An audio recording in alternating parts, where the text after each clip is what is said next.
Hello, this is Sammy Seahawk with another edition of How My Guardian Angel Helped Me. This is an edition to where I tried to help, but it wasn't so well received. And let's say that this is maybe the only one that's ended up that way so far. And it might be because the person was a complete stranger. I'm not sure. But it was also happening whenever I was first learning about what was going on and what was being given to me and the information being given to me and what was being asked of me by my guardian angel. So what happened was I was sent to a place in Kountze, Texas called Mama Jack's. It's a restaurant. And I was sent on a Sunday, and they have a buffet there for Sunday. And I went there, and I didn't really see what was going on with why I was sent there, but I went there, and they had a vanilla wafer cake that's really good. So I really enjoyed that, and so I left. And then the next day, as it was approaching Sunday, I was getting excited about going, and I thought, wow, why am I excited about going? You know, I mean, I don't understand this, but I did. I had an excitement about going. And so I went on that Sunday, and I was sitting in a waitress's area. Her name is Nicole, and I would sit in different areas, and there was different waitresses as I was going, and I went every single Sunday for weeks, up until the point to where I got really, really sick that time, and I couldn't go anywhere.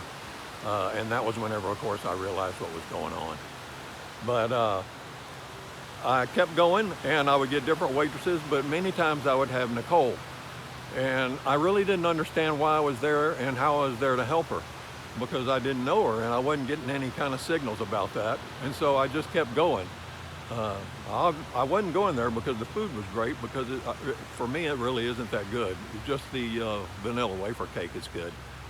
So I kept going, and then I finally I said, well, let me go ahead and see if I can find out about Nicole and see, you know, if there's a sign on maybe one of her social media sites. And I was on the Facebook site for the Mama Jacks, and I saw Nicole had posted something on there, and I saw her last name was Dewberry. So I went and I looked, and I found her Instagram, and no real sign there. And then I found her Facebook, and no real sign there. So I didn't think anything more about it. I just didn't worry about it. And because I thought maybe it's not her, maybe it's somebody else, and I'm just getting the wrong signal. So that was about the time that I was just really frustrated, saying I wish I had a sign about who it is I'm trying to talk to and who it is I need to talk to, and who maybe I can help. And finally, the sign was a hurricane came through, and I got 4 or 5 trees on my property. One tree is barely standing.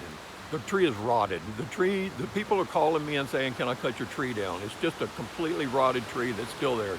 It's an Arizona ash, eat up with boars.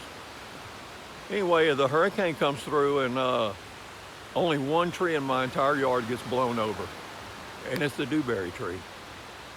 And so I'm standing there looking at that dewberry tree going, my gosh, you know, all the trees that had to fall down is this tree, whenever I got a rotten tree in the front yard that I thought was going to fall down.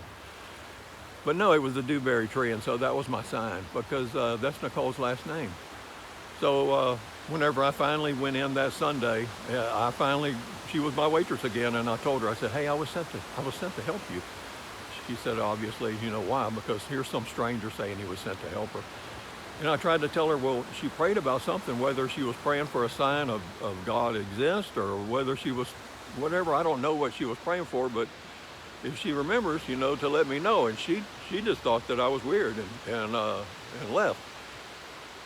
And everybody was always nice to me at that place, and until I went to go check out. And the guy at the register, he was about face. He was not very kind. He was not very nice to me anymore. He wasn't very happy to speak to me. I spoke to him about the time, and I said, hey, you can see that Trump had a guardian angel, and he was hearing his guardian angel because he knew to duck right in time, you know, and the guy just kind of blew it off. So, you know, all of a sudden they had a whole different attitude about me, and it wasn't a kind attitude, and I'm okay with that, because not everybody can really understand, and I don't expect everybody to understand what's going on, because sometimes I don't even understand what's going on. So I can't hold it against them. I just left, and I won't go back, because there's no point in really going back. So that said, it didn't work out as I thought it would. Or maybe it did. Maybe after I left, maybe she realized what she had prayed at one time. Maybe she did pray for a sign. I don't know. And it was just something that she didn't want to admit. But that's not for me to be concerned about, because I can't fix everything, and I can't touch everybody, and I can't come through to everybody, because some people just don't want to believe, and that's okay. I'm a complete stranger, and so I don't expect everybody to believe. But that's the one time that maybe I didn't see a result occur, but I had all the signs, and I knew I was at the right place. The other thing I was going to touch on before I end the video is I understood that I had the deja vu. I don't know how many of you might have deja vu, but deja vu plays a big part in my life in many ways. I've had it for a long time, and it happens to me often.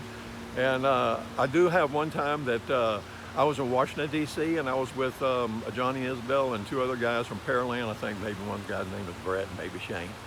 But we were there for a close-up for high school, and we were in a hotel lobby, and we were waiting on our girlfriends to come down from their room, and we were going to go have breakfast. And we were just standing there in the lobby amongst a big group of people, not too far from the elevators, but we could see where they unload. And someone there said, "Hey, I wonder when the girls are going to get here." And I said, "Well, they're fixing to step off elevator 3 over there, and they'll be coming right out, and they ought to be getting off right about now." And as soon as I said right about now, the elevator dinged. Elevator 3 opened up, and there were probably 6 elevators there. That's why I say elevator 3. Or maybe 4 on one side and 4 on the other. And here they come walking out exactly as I said it, and exactly as I saw it happening before I said it. And they all just looked at me and they said, "How'd you know that?" And I said, "I don't know." But I've had deja vu for a long time, and maybe that plays a part in how I can be receptive to this. And some of you may say, "Why him? How can he do it?" And what I say to you is, it's happening to you too. It's not just happening to me. You're just not listening. You're just not paying attention to the little things that are happening around you.